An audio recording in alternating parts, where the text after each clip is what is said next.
From Vermont Public and the NPR Network, this is Brave Little State. I'm Josh Crane. I'm Burgess Brown. I'm Sabine Pooks. And I'm Camila Van Order Gonzalez, a.k.a. Mimi. And we are the BLS team, and we are gathered here for a very special milestone. It is our 200th episode as a show. Congrats to us. We made it. That's pretty nuts.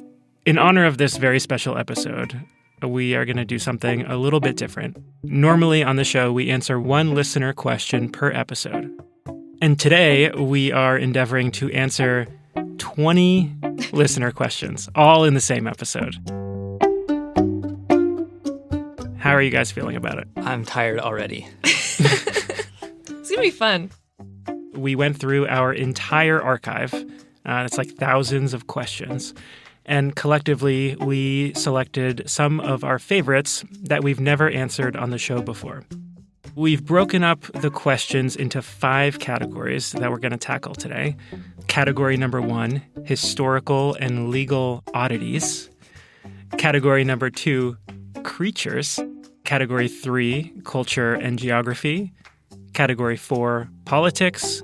And Category 5, a BLS classic, name origin stories. So we divvied all the questions up, went off and did reporting and research and found answers, and we've pretty much been keeping all of that close to the vest. We have not shared what we found with each other until now. That's why we're gathered today, to share our findings with each other for the first time. You guys ready? Oh, yeah. I'm so excited. Yeah. I can't wait to hear what all of you have been working on for the last couple of weeks. I know. What are you up to? Mysteries. We usually don't keep it this secret. We'll be right back. Support for Brave Little State comes from Vermont Fish and Wildlife Department, improving habitat in rivers and streams to help aquatic species like native brook trout, thanks to public support through the Vermont Habitat Stamp. VTFishandWildlife.com.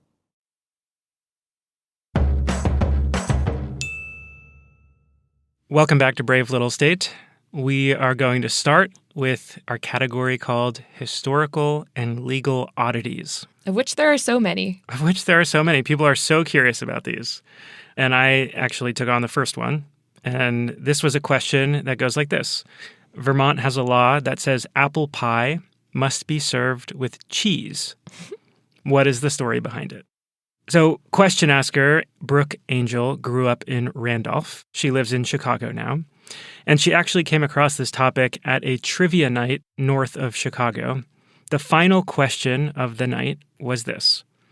A Vermont law states that when serving apple pie in Vermont, a good faith effort must be made to serve it along with the following: a glass of cold milk, a scoop of vanilla ice cream, and a half ounce of blank. Now, Brooke had never heard of this law, but having grown up in Vermont, she knew intuitively that the answer must be, of course, cheddar cheese.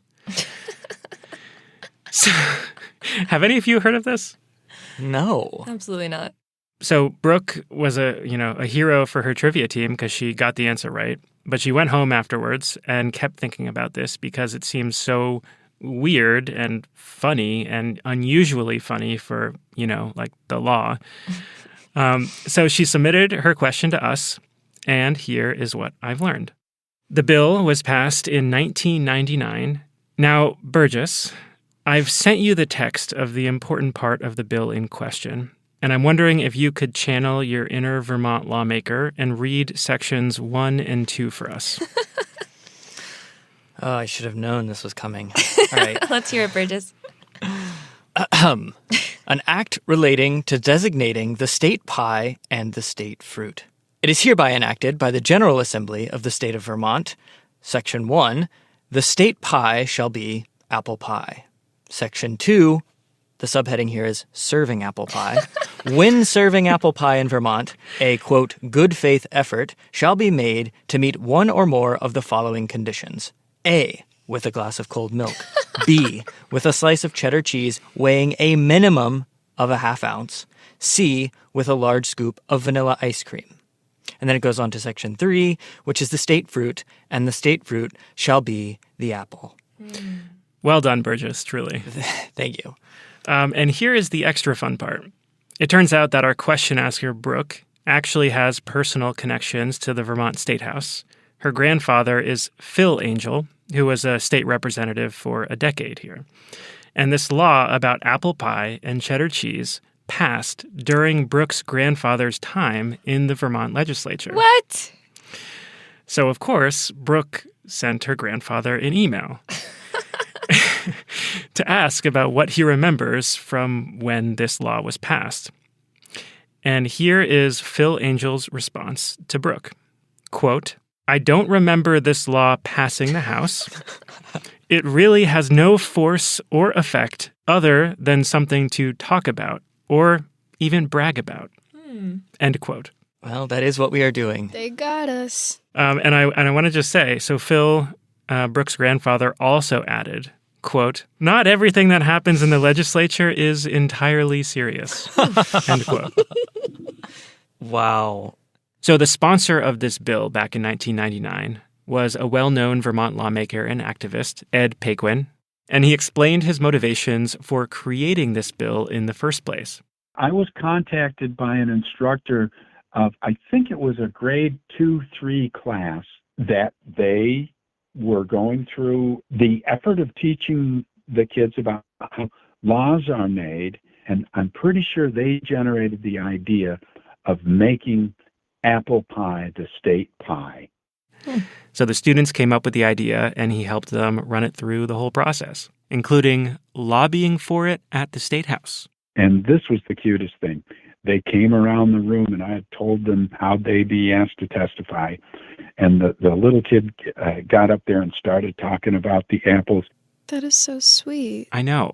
So the elementary school students, they succeeded in making apple pie the state pie. Ed says it was actually other lawmakers who had even more fun with it, adding the notable section for our purposes about milk and ice cream and cheddar cheese. Just feels like a lot of dairy to me. I'm not sure. This is a similarly hard-to-believe one. So I'm going to read you the question. About 50 years ago, I learned that Vermont was in serious negotiation with the island of Nantucket to join the Green Mountain State. True? Okay, so I thought surely this could not be true. Nantucket is an island off the coast of Massachusetts. It's like 300 miles away, and Vermont doesn't even have a seacoast, so what would that even be like? Well, this is actually true. What? Maybe not the serious negotiations part, but Vermont did try to basically adopt Nantucket and its neighboring island, Martha's Vineyard, about 50 years ago. This sounds like almost like a kidnapping scenario. Well, let me tell you the story because it's a juicy one. Basically, what happened was, in the 1970s, the state of Massachusetts redistricted and basically merged the legislative district that Nantucket and Martha's Vineyard were in with the district representing parts of neighboring Cape Cod, which means that the islands lost their individual representatives to the state legislature. Large majorities of residents on both islands actually voted to secede from Massachusetts. They formed a secession committee, and they even created a new flag for their cause. It's actually a very cool flag. It's a white seagull against a bright orange sun with a blue backdrop. It's very striking. We do love flags here on Brave Little State. We love flags. A lot of vexillologists out there. Anyway. Vexillologists. Vexillologists, right. My bad. And here's where Vermont comes in. The secession committee decided it wanted to join another state instead of forming its own. And ever the opportunist, Vermont stepped up to the plate.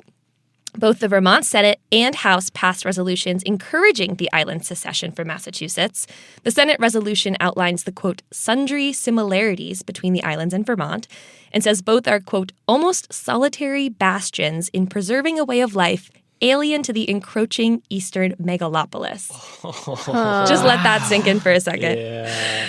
Then Governor Richard Snelling also tried to court the islands. He promised Nantucket 1 seat in the House and 2 for Martha's Vineyard if they became part of Vermont. And according to a local Martha's Vineyard magazine, Snelling sent one selectman there a half-gallon of maple syrup and said he'd love for Vermont to have a seacoast. And, I don't know how serious this offer from Vermont actually was. While it seems like officials here really did try to woo the islands, the resolution that the House passed kind of reads as a joke. It referred to the residents there as salty cast-offs, which I thought was really funny. Also, Vermont was not the only state to extend a hand out toward the islands. Here's an excerpt from the Nantucket GAM, a podcast from the Nantucket Historical Association. New Hampshire was the leading candidate, in a large part because it's a small state, guaranteeing greater proportional representation, and the most American reason of all, low taxes. Oh my God, New Hampshire. So New Hampshire was more of a leading candidate than Vermont here, low taxes being a big factor. And perhaps most importantly, the secession would have needed the green light from Congress and the Massachusetts state government too, which seemed really unlikely. I called up the question asker. He's a guy named Tim Purinton, and he lives in Warren, Vermont. Tim also used to live in Massachusetts. And so I basically asked him to make the case for Nantucket and Martha's Vineyard joining Vermont. And this is what he said. I think those islands had a real kind of Yankee sensibility, and just like Vermont has a pretty, strong independence and Yankee sensibility. Tim says in the 1970s, Nantucket and Martha's Vineyard were more working class and blue collar than the rest of their state. And he says in that way, maybe the lobstermen of the islands were more like the dairy farmers of rural Vermont than the city folk of Boston. By the way, the islands, of course, did not actually secede or join Vermont or New Hampshire. About a year after the secession movement started, it petered out. It seems like there were just too many logistics to sort through and people sort of gave up. But there are apparently still people who fly the secession flag in Nantucket. And it's fun to think that maybe we could have had a seacoast here, even if it does seem a little bit far-fetched. Man. Wow. What could have been? And this was only in 1977, you guys. Doesn't that seem very recent for something like this? Yes. I'm stuck on the fact that New Hampshire was ahead of Vermont in the race to, acquire these islands. Yeah. It's closer. It's like they were offering lower taxes, and it sounds like Vermont was offering, what was it, a half gallon of maple syrup? Close call. Close call. Good vibes, too, yeah. All right, so we're rolling into question number 3 here. And Mimi, this one goes to you. Oh my goodness. Guys, this one's nuts. Okay. How did Vermont come to have and sustain public nudity allowances? Could one of you explain the Vermont nudity laws to me? Here's what I've heard, and I don't know if it's true, but I feel like what I've heard is that in Vermont, you can be naked in public, but you can't strip down in public. Meaning, if you leave the house naked, you're in the clear. But if you're like on the street and take off all your clothes, that's illegal. That's what I've heard too. This is like something I learned on like a college tour. I agree with Burgess. Yeah. Yeah, so you guys would not be alone. A ton of people that I talked to for this thought the same thing, and I did too. For my entire life growing up, that's what I thought it was. That is actually entirely just Vermont folklore. It's not true. There is nothing supporting that in the actual laws. Mimi, you're just crumbling like my entire Vermont mythology in my head. Sabine's college tour was a lie. I know, what? The Vermont Lewd and Indecent Conduct Statute says no person shall participate in open and gross lewdness. So there's been a long history of Vermont court cases that have to do with the ambiguity of the words open and gross. At this point, what people have interpreted is that gross has to do with intent and open has to do with consent. So if you're being gross, it means that you're thinking about something sexual. And if you're being open, it means that someone witnessed it and they did not want to be witnessing it. But what if you're in public and you're naked and there's just like you could encounter random people who don't want to see naked people in public, right? So, yeah, there's a changing culture around that right now. Notably, Burlington a couple weeks ago changed their nudity ordinances to make it illegal to be naked in public there. Whoa.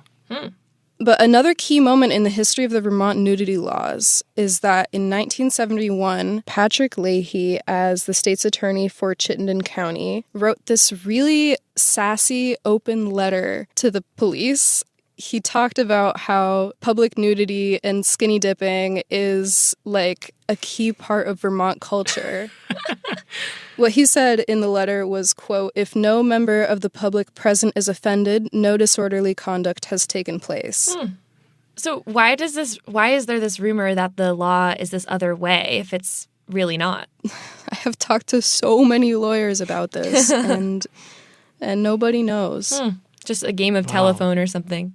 How do you guys feel about public nudity? No comment. All right, you guys. The question is, why doesn't Vermont have happy hour? From Olivia Taylor in Burlington. So happy hour is actually illegal in Vermont. We're one of 7 states in which that's the case. The others are Massachusetts, Alaska, Rhode Island, Utah, North Carolina, and Oklahoma. Some surprises on that list, some not so surprises. Big spread. Yeah, big spread.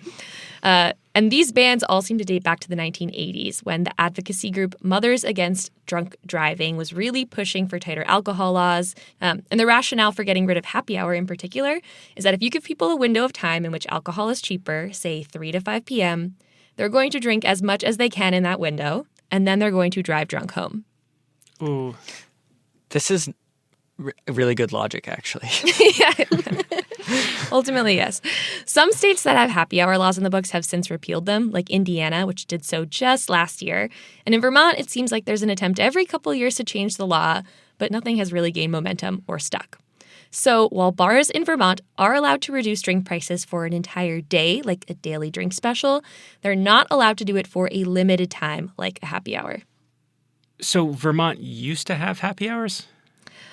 Before the 1980s, it was legal, and now we're happy hourless. Just sad hours from here on out. Just on happy hours. On happy hours. All right, we're now moving on to our next category, which is creatures, in quotes, just in time for Halloween. Burgess, we're going to you. Okay, so our next question comes from Lucy Zenzian in Hardwick, and it concerns a very spooky interaction that she had with a coworker. So one day, Lucy was preparing to go to Montgomery up in Franklin County for a work trip, and her coworker pulled her aside to say this. "Oh, you be careful up there. They got this thing." And I was like, "What are you talking about? What thing?" And she goes, "They call it a geeboo." And I was like, "What's a geeboo?" And she goes, "I don't know." And I never learned much past that very vague introduction. God. Wow. So good. I know. So ominous and so vague. Yes. I don't know. So fun to say. Also, geeboo. The geeboo. I know, you have to say it in that way. Yeah, that's a nice thing. So Lucy wants us to get the scoop on what the heck the geeboo is, which she calls in her question, quote, "the cryptid that inhabits Montgomery in Franklin County." Of course. So, in the spirit of this Halloween season, I have spent a lot of time digging through Vermont monsters forums, local cryptid lists, and there is nothing about a creature called a geeboo. What? I know. So, I called in backup. I'm Joe Citro. I've been collecting stories about Vermont cryptids and hauntings and treasures and mysteries and madmen for years. So this is Joe Citro, friend of the show. Some of you might recognize him from our episode about the Bennington Triangle. But Joe is the guy for local cryptids. He wrote the Vermont Monster Guide, the Vermont Ghost Guide. The list goes on. And so I asked Joe if he knew about the geeboo. This first time I've ever heard of it was from you. Ouch. So if Joe has not heard of it, we've either got a very fresh cryptid, a very new cryptid, or some wires have gotten crossed somewhere. Here's my theory. There is a famous cryptid in Franklin County, and it's this winged beast that kind of looks like a griffin, and it's called the Awful. Really good name. I know. And so in a 2006 newspaper article, a local claims to have seen this creature in, quote, the geeboo area of Montgomery. So there's a Deep Geeboo Road in Montgomery, Deep Geeboo Falls. So who knows, but maybe that association with geeboo became shorthand for the Awful, or maybe Lucy's coworker mixed up the name, or, maybe Lucy's misremembering. Who knows? But this, I think, is sort of how folklore develops and changes. Also, for the record, Joe tells me that he is not buying the story of the Awful. He thinks a local journalist made the whole thing up 20 years ago. But that is a spooky story for another day. When you said the Awful, I got a chill down my spine. Yeah. I know Gibu is kind of like you kind of want to run into the Gibu. Yeah. The Gibu. Gibu's but like a the Muppet, awful? one of the Muppets. Totally. And the awful The is like awful is to be avoided. the at all awful is to be avoided. Yeah. If you need a really, really last minute Halloween costume, Oh, we got you with the awful.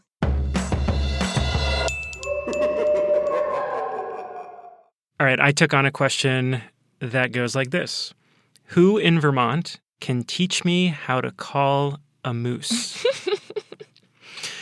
So before we get into the who, we're going to go rapid fire. Without thinking too hard, Sabine, make the noise that you think would most successfully call a moose. Oh, no. Okay, Burgess, now you go.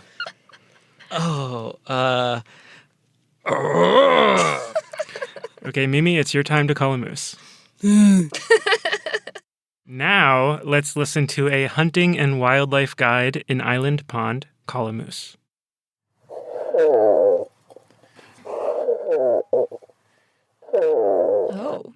that sounds sad. Is that a human making that sound? Great question. So that was a guy named Pete Roden in a story our esteemed colleague Jane Lindholm reported way back in 2013. The story was about, of course, how to call a moose. And that noise you heard Pete make was not his voice. It was a regular-sized coffee can with a hole in the bottom of it and a damp shoelace threaded through the hole. And then Pete was just tugging on the shoelace a little to make that noise. Super high-tech. Oh. Whoa. Can you picture that? Yes. Here's more from Pete talking about his coffee can contraption. You can tip it a little bit to the side, make it a little different sound, like that. They got good ears, so they can hear this from a long ways away. It works. A lot of people use it. And that is one way you can call a moose. Wow. I would never have guessed a coffee can and a shoelace, a wet shoelace. Yet another Halloween-adjacent question. Mimi, on to you. Alex Keefe, co-creator of Brave Little State, asked, when you sell a home in Vermont, you have to disclose whether it's haunted. What's the backstory of this spooky disclosure requirement? Mm-hmm. Real estate agent Lindsay Martin of Maple Leaf, Vermont, was able to give me a couple leads for this question. She also used to be a podcaster herself. She had a spooky podcast called Death Walks Into a Bar about all things death-related. This is what she had to say. In Vermont, you are required to disclose anything that can affect the overall value of a property. So, for example, in the case of a death, if someone dies peacefully in their sleep, you don't necessarily have to disclose that. If, however, it was a violent triple homicide, that would affect the value of the property and therefore require disclosure. Hauntings would fall under that category, especially if they were haunted by a particularly unfriendly apparition. Like the awful. Yeah. So there's lots of other things that you might have to disclose as part of this requirement, but a haunted house is maybe one of those things. Yes, yes. Our next question is a pretty momentous one. This is actually the very first question that Brave Little State ever received. Oh, what? Surprise! From someone named Kate McKernan way back in May of 2016. So I guess we're better late than never. First ever question. I hope she hasn't been waiting by the computer for this one. We've also received a bunch of versions of the same question since then, and they all go something like this. What's the story of the whale tail sculptures on I-89? Can all of you picture those sculptures? Mm-hmm. Mm-hmm. They're pretty iconic. They sit next to the northbound lane of the highway between the Shelburne and Williston exits. And they're kind of hard to miss. They're these two huge black granite whale tails, and they've sort of become this like Vermont roadside attraction. And it's notable in part because Vermont is a landlocked state. So on the surface, it seems sort of weird, especially since we did not succeed in acquiring Nantucket. That's right. Yeah. So here's the tale behind the tails. No reaction. Okay. Did you have pause for laughter written in your script? Yeah, it says pause. Once upon a time, many thousands of years ago, the Champlain Valley was the Champlain Sea, as in connected to the ocean. Ocean, whales, railroad workers in the Champlain Valley even discovered the fossil of a whale in 1849. Fast forward more than 100 years, a Vermont artist named Jim Sardonis was reportedly commissioned to make a sculpture for a conference center in Randolph, which he did. And the official name of it is Reverence, and it was installed in Randolph in 1989. But here's the catch. The conference center fell through, so eventually the sculpture was relocated to a business park outside Burlington, which is where it's been ever since. Now, you might be thinking, aren't there whale tail sculptures today by the Randolph exit? There are.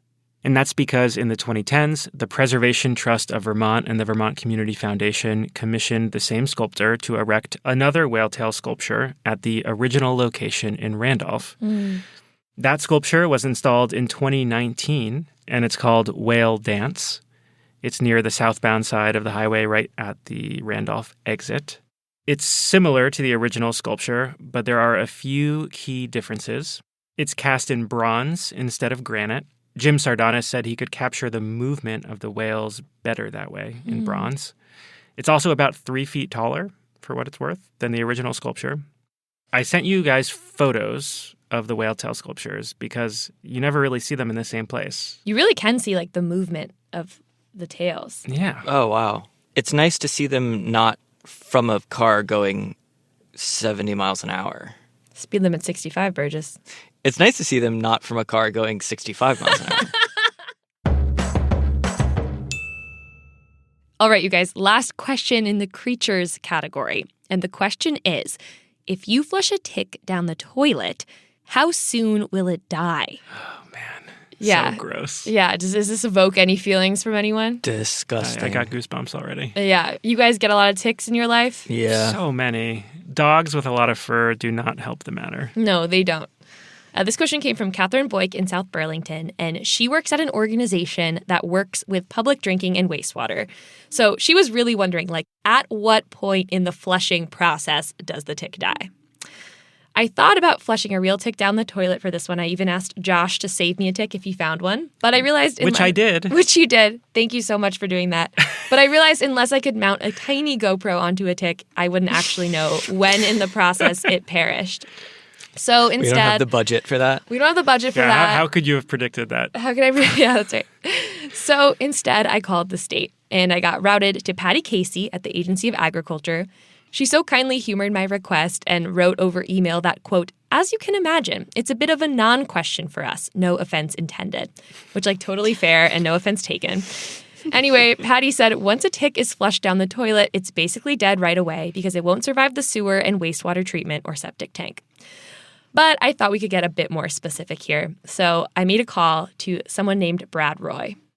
Yeah, so if you had a tick on you and you flushed it down the toilet and you were on a municipal system, a wastewater system, it's going to go through a long journey through the pipes first. A long journey through the pipes, indeed. Brad is a water specialist with the Vermont Rural Water Association, and he says assuming a tick can survive 3 or so days underwater, which is what he read online, there are still lots of steps the tick needs to go through to get to the other side. For example, there are pumps that are designed to grind up material that comes through, a settling system that could trap a tick at the bottom with all the other solids, and there are chemical treatments, and finally, disinfectants like chlorine or UV light. I don't think a tick is going to make it through a wastewater treatment system by that stage. And if it does, which I'd be pretty surprised, I guess it would make it back out to the environment with the clean water that the wastewater treatment produced. Wow, so you're saying there's basically like a whole obstacle course that this tick would need to pass through to get to the other side. Yes, exactly. It would have to be a pretty miraculous tick to be able to get through the other side. They should make a movie about it if it ever happens. Yeah, that's a really good idea.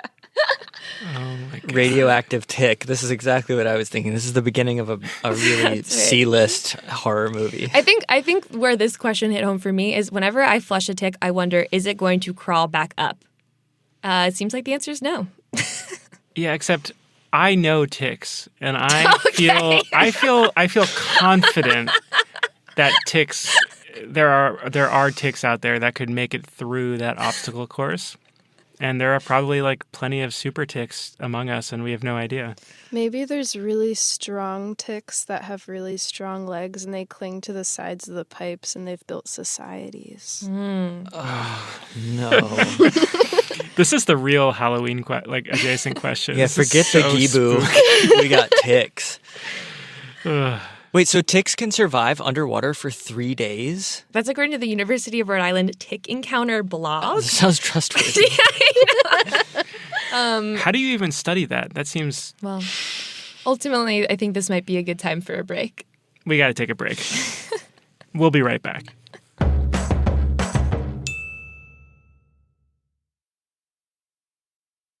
Hey, Burgess here again with a quick reminder. Our brand new, hot off the presses Brave Little State 2026 wall calendars are available now. It's got 12 original illustrations designed by Vermont Public's own Laura Nakasaka, and they are beautiful. Each one is inspired by an episode from the BLS archive. It is going to look so good on your wall, and it makes an excellent gift.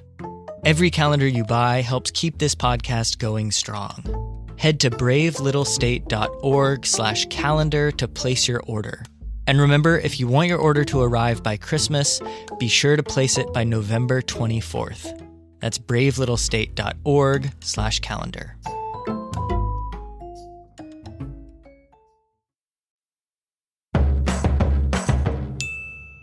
Welcome back to Brave Little State. This is our very special 200th episode spectacular. We're answering not one listener question in this episode like we usually do, but 20. We're about halfway through, and our next question category is culture and geography. Okay, what is the pinpoint center of Vermont? I feel like there's some common wisdom about this. Do any of you know what the pinpoint center of Vermont is? I would guess Randolph. I feel like that's very central Vermont. Randolph? That is also what I thought. And that's actually what I tell people when they ask me where I live. I'm like, I live in the middle. Not quite. Randolph is actually not the pinpoint center of Vermont. According to John Adams at the Vermont Center for Geographic Information, the pinpoint center of Vermont is a spot in, of all places, East Roxbury. Roxbury is a small town northwest of Randolph, kind of closer to Northfield. Its population's a little over 600 people. And the best way to understand why this random spot in East Roxbury is the pinpoint center of Vermont is to imagine a pin. If you were to balance the entire state on the point of that pin, including, by the way, I asked the Champlain Islands and the Vermont parts of Lake Champlain, it would balance perfectly from this point in East Roxbury, which is, I guess, why they call it the pinpoint center. Cool. Anyway, I decided to visit this point to see if I could feel its centeredness. I'm driving up Drown Road. It's really beautiful. And I got to this bend in the road, and there was a field where the pinpoint center was, and there were tons of posted signs. You can really see the mountains, like layers and layers of mountains. So this is me sitting in my car pretty close to the point on the map that John sent me. I'm kind of a chicken about posted signs, so I didn't test my luck. But for what it's worth, the spot I was sitting in was pretty darn close to the pinpoint center. Not that you could even tell, there was no sign or plaque or anything like that. And it's just like classic Vermont. It's like hills, trees, fields. It's like, hits all the notes. I don't know what I expected from the pinpoint center of Vermont, but this seems to be perfect. Here we are, at the middle, almost. So that's the real pinpoint center of Vermont, some field in East Roxbury. John, with the Center for Geographic Information, he did have a very important qualifier that technically what qualifies as the pinpoint center is always in flux. Do you guys know why that might be? Gravity? Just a wild guess. Maybe the mountains get bigger or smaller, I mean. Well, it's because, and I'm quoting John here, the entire North American tectonic plate is slowly drifting. So the absolute position of Vermont and its center is constantly, minutely changing. Crystal Houston asked what the most visited tourist destination is in Vermont. as it turns out, the Vermont Tourism Department is funding a study to answer this very question, where the researchers are surveying tourists to see where they plan to go and where they end up going. And what they found so far is that Ben & Jerry's are the winners with between a quarter and a fifth of all tourists that visit Vermont. Wow. That is such a crazy stat. That's a big chunk of people. Lake Champlain and Church Street tie for second place. To be clear, the study is specifically focusing on tourists, not overall visitors.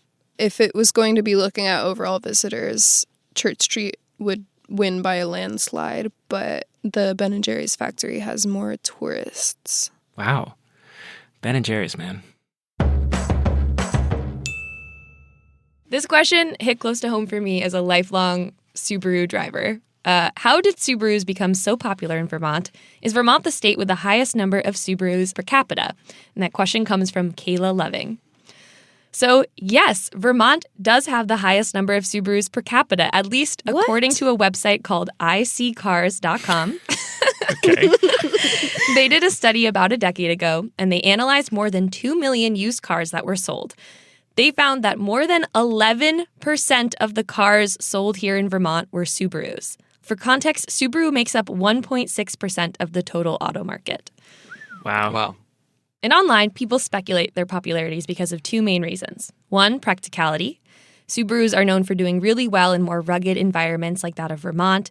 They are this sort of rare breed, more affordable all-wheel drive vehicle, which is probably why the second closest state to Vermont is Maine, even though they're leagues below us at just 6.5%. In fact, all the states on that list are states in New England, the Pacific Northwest, the Mountain West, and of course, Alaska. But another factor might be culture, because Subaru markets itself as the car for people who are outdoorsy and environmentally conscious. You might have also heard that Subaru started subtly marketing their cars toward lesbian drivers in the 1990s. There's a really great episode of NPR's Planet Money about this. They kind of settled into a plan where they would use references that were obvious to gay and lesbian consumers, but not really to anybody else. And Vermont is famously one of the most LGBTQ+ friendly states. For example, the podcast talks about a Subaru ad that showed a car with a license plate that said Xena Lover. Now, Xena Warrior Princess, for the uninitiated, is kind of a lesbian icon. So the marketing was kind of under the radar, so not to alienate other audiences, especially in a time when the attitude toward queer folks in mainstream culture was a lot less accepting than it is now. Basically, it was like an if you know situation. The kicker here is that one of the people who worked on that campaign and who was quoted in an article about the campaign that I read was my uncle Paul Pooks. So shout out to my Uncle Paul for the cutting edge marketing genius here. Love you.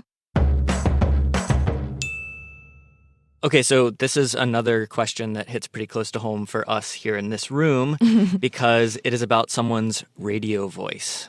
And I'm going to let our question asker, Jason Cork, read his own question for us. Why do the weather forecasters sign off with such an odd inflection? Why is it, I'm Lawrence Hayes with an eye on the sky?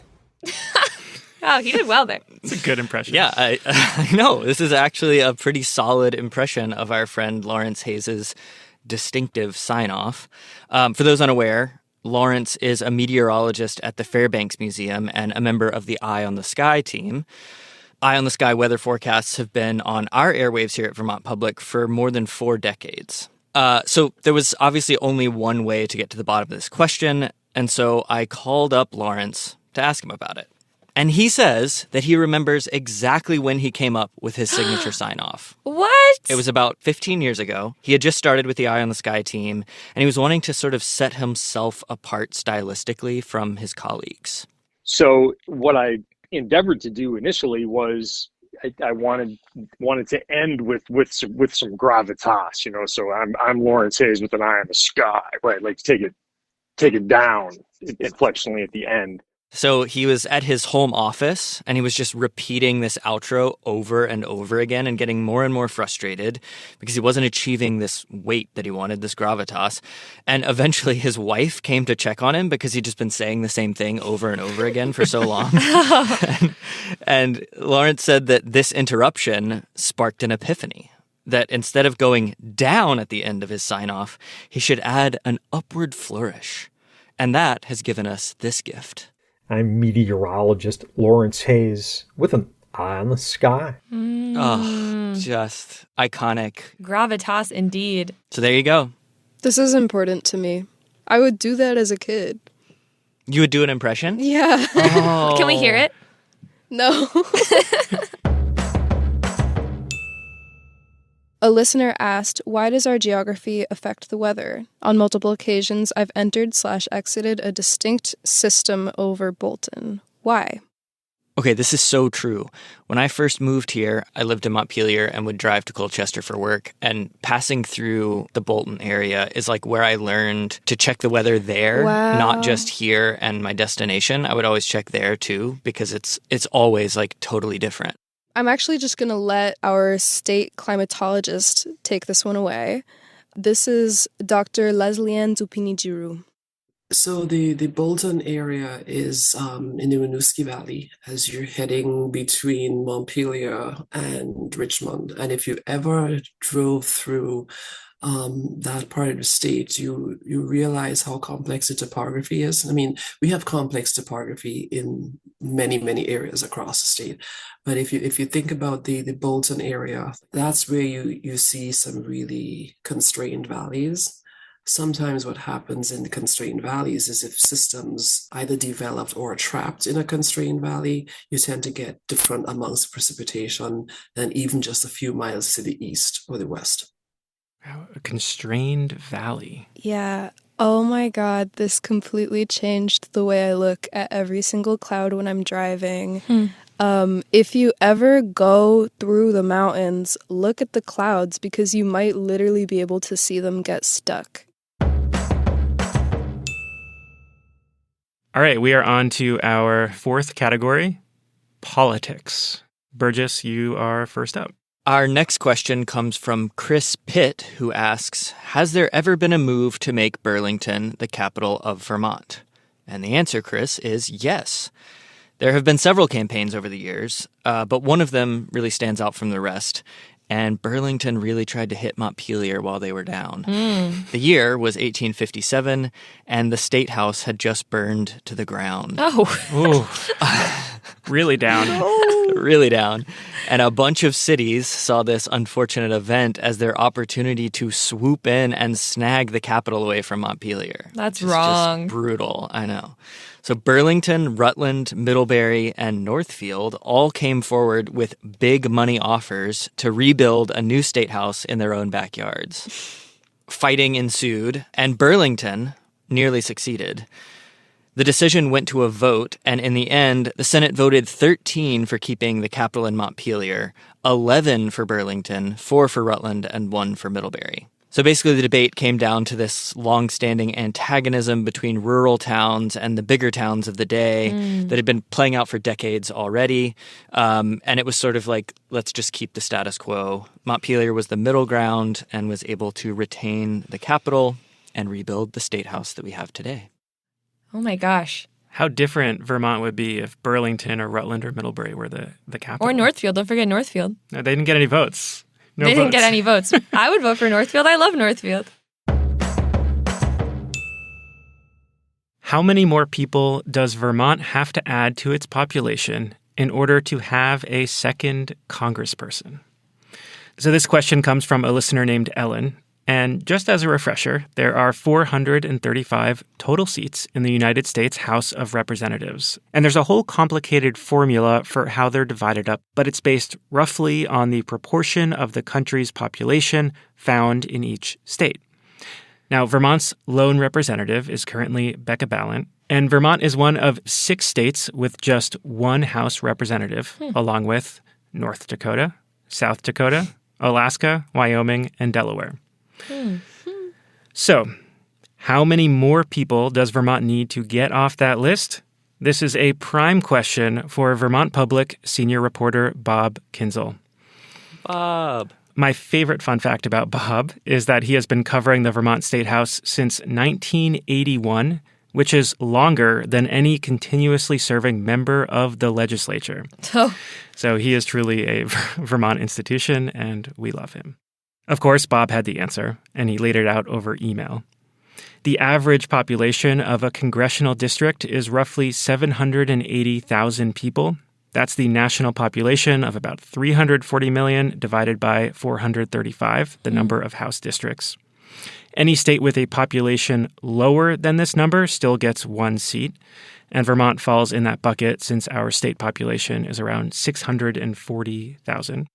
So realistically, we would probably need to get close to doubling our population just to even get in the conversation for picking up a second seat. Something I learned while looking into this is that before the 1930s, Vermont did actually have more than one House rep. In the early days of the country, we had a bunch of them, and then that number slowly decreased over time until the 1930s after the census, when it went down to one, seemingly for good. So my trivia question for you, what is the highest number of congresspeople Vermont ever had at one time? 10. 30? 7. Burgess wins. We had 6. Wow. From 1813 to 1823. There were only about 18 states in the country, so Vermont made up a much larger percentage of the population. Our next question comes from Margie Larson in Cambridge, and she asks, why do Vermont landowners have the burden of posting their land during hunting season? Okay, this is a prickly one. The right to hunt, fish, and trap in Vermont has been protected by the state's constitution since it was ratified in 1793. And the Constitution does this by saying that by default, private lands are open to hunt. So if a landowner does not want to allow hunting on their land, it falls to them to post their property. And in Vermont, that means putting up posted signs along property lines expressly stating that hunting or fishing, etc., is forbidden. Depending on how much land you own, it can be a super involved process. Here are the requirements for legally posting land in Vermont. 1. Place posted signs at all corners of your property and every 400 feet along boundaries. Record the posting with your town clerk and pay $5. And then, here's the kicker, repeat this process every year. So you have to update your signs with the current year, replace damaged ones, and then register again with the town clerk annually. They have a registry of all private land that is posted. Now, if you have an acre, this might not be a huge hassle, but let's say you have 80 or 100 acres of dense forest or on rocky terrain, you can imagine how time-consuming this would be to do every year. And those who are frustrated with our posting laws point out that it's dangerous or completely impossible for older Vermonters or Vermonters with disabilities to get to every border of their property and post these signs. Hunters point to Vermont's rich history of open land access as a cornerstone of our hunting traditions. And it's true that it's getting harder to hunt, particularly for trackers in the state. More than 85% of Vermont's land is privately owned at this point, and the amount of that private land that is posted has more than doubled since the 1960s. So there's a ton of debate kind of about where the burden should lie for determining if land is huntable. But generally, there's this consensus that the best thing you can do is talk to your neighbor. If you want to hunt, ask. Yeah, guys, we're on to our very last category. This one feels especially true to just the heart of this show. Name origin stories. Burgess, you got the first one. I want to talk to you all about internet beef for a minute. Yes, bring it. There are a lot of people online, especially on Reddit, fighting over which city gets to claim the nickname Queen City. In one corner, Charlotte, North Carolina, named for Queen Charlotte, wife of King Henry III. And in the other corner, Cincinnati, Ohio, dubbed the Queen of the West by a local newspaper in the early 1800s and a Henry Wadsworth Longfellow poem a few decades later. So these two really duke it out. But there's also Denver, the Queen City of the Plains, Selma, the Queen City of the Black Belt, Buffalo, the Queen City of the Great Lakes. Not often mentioned in these debates, Burlington, Vermont. So one listener wants to know, why is Burlington called the Queen City? Well, it turns out that most queen cities, aside from Charlotte, don't have anything to do with a particular queen, but the term is used as kind of a classification. Queen cities are the most significant, usually economically significant, in their region. And then also some people say that it's the largest city in the state that's not the capital. And a lot of these monikers were adopted in the early lives of growing cities as a way to try to attract new residents and businesses. Burlington's dubbing as the Queen City was indeed pretty aspirational. The root of the nickname is traced back to Burlington's first mayor, Albert Catlin, soon after the city incorporated in the 1860s. He said, quote, "We represent a young city, which may in time be known and distinguished as the Queen City of New England." He was manifesting. He was manifesting. And I think that Burlington can definitely lay claim to being the Queen City of Vermont, but claiming the crown as the Queen City of New England might start some more internet beef. All right, class, I have a handout for this question. Does anyone recognize this image? Nope. No.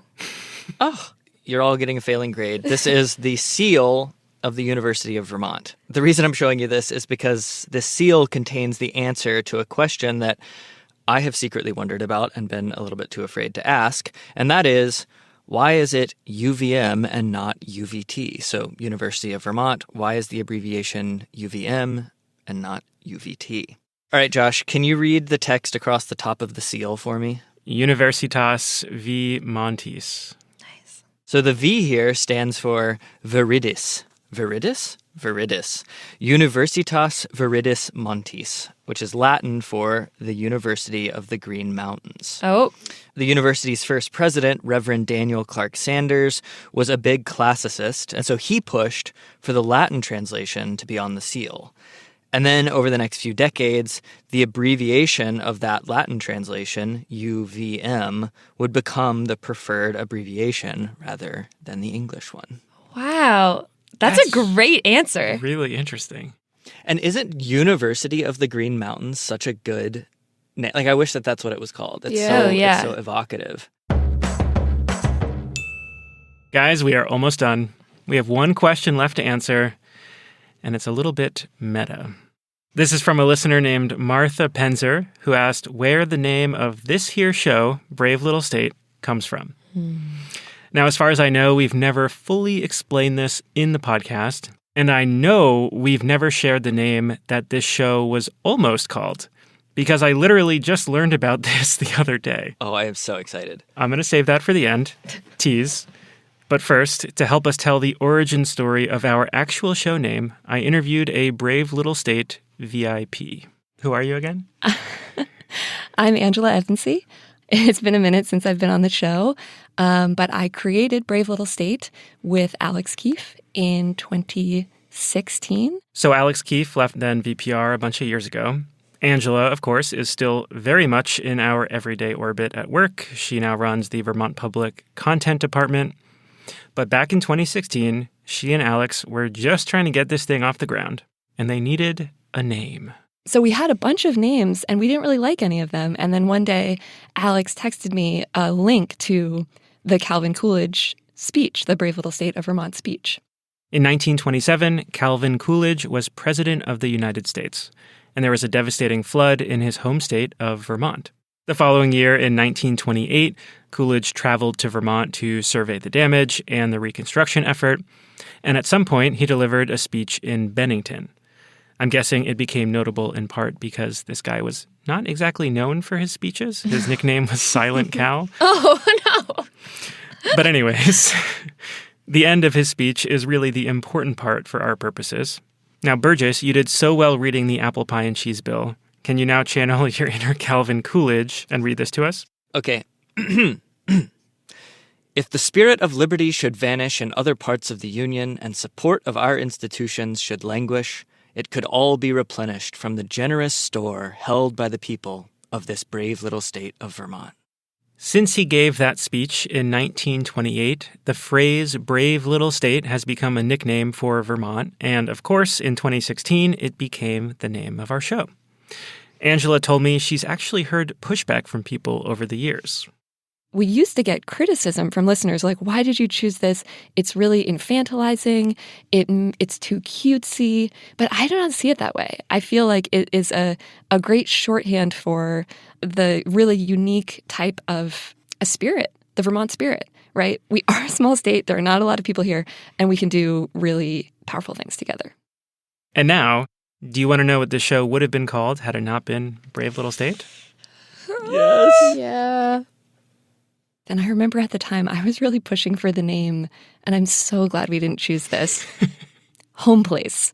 Home Place? Home Place, yeah, which, sounds like a home goods store. But I really... Home Place. That's like looking into an alternate universe. I think we landed in the right place. In the right home place. We landed in the right home place.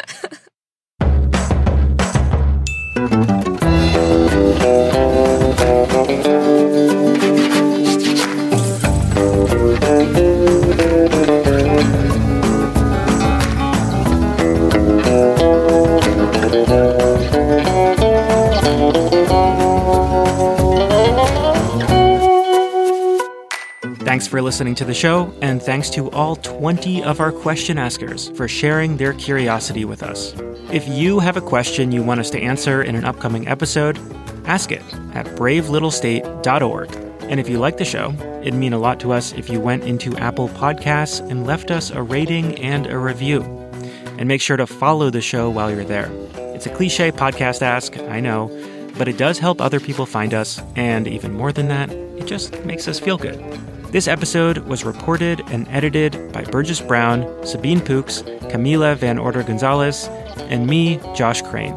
Our executive producer and founder is Angela Evansy. Theme music by Ty Gibbons. Other music by Blue Dot Sessions. Special thanks to Phil Edfors, Frank Alwine, Zoe McDonald, Catherine Hurley, Pete Hirschfeld, Thomas Mather, Judy Rosovsky, Stephen Picazio, Pamela Cartier, Hazel Brewster, Brian Vaughan, Justine Curry, and Arthur Ruben.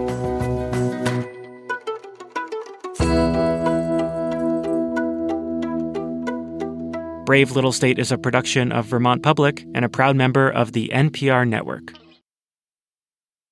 Well, guys, we did it. 20 questions. Heck yeah. 200 episodes. I guess cheers to 200 more. We're too hungry to ad-lib like this. Sources and methods, the crown jewels of the intelligence community. Shorthand for how do we know what's real? Who told us? If you have those answers, you're on the inside, and NPR wants to bring you there. From the Pentagon to the State Department to spy agencies, listen to understand what's really happening and what it means for you. Sources and Methods, the new national security podcast from NPR.